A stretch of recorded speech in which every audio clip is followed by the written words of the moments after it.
Hi friends, welcome to my channel సిరితో ఢిల్లీ ముచ్చట. రోజు అయితే మనం ఆనియన్ ఎగ్ ఫ్రై కర్రీని చూద్దాం. ముందుగా ఒక ప్యాన్ తీసుకొని అందులో ఆయిల్ వేసుకొని జీలకర్ర ఆవాలు వేసుకోవాలి. తర్వాత కట్ చేసుకున్న మిర్చి వేసుకోవాలి. నేనైతే ఈ కర్రీని మొత్తం మిర్చితోనే చేస్తున్నాను, అందుకే మిర్చి ఎక్కువ వేసాను. తర్వాత మనం ముందుగా కట్ చేసి పెట్టుకున్న ఆనియన్స్ వేసుకోవాలి. కర్రీ క్వాంటిటీని బట్టి ఆనియన్స్ కట్ చేసుకోవాలి. నేనైతే 2 పూటలకు సరిపడా చేస్తున్నాను, అందుకే ఆనియన్స్ ఎక్కువగా వేసాను. ఆనియన్స్లో మనం సాల్ట్ అనేది ముందుగా వేస్తే ఆనియన్స్ అనేవి తొందరగా మగ్గిపోతాయి. ఇప్పుడు ఆనియన్స్ అనేవి బ్రౌన్ కలర్లోకి వచ్చాక కొద్దిగా అల్లం వెల్లుల్లి పేస్ట్ వేసుకొని పచ్చివాసన పోయేరాక వేయించుకోవాలి. తర్వాత కొద్దిగా పసుపు వేసుకొని మంచిగా కలుపుకోవాలి.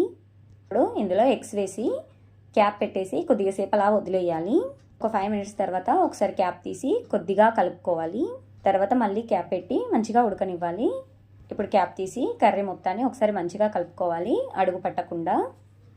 ఇందులో కొద్దిగా ధనియాల పౌడర్ వేసుకుంటే చాలా బాగుంటుందండి.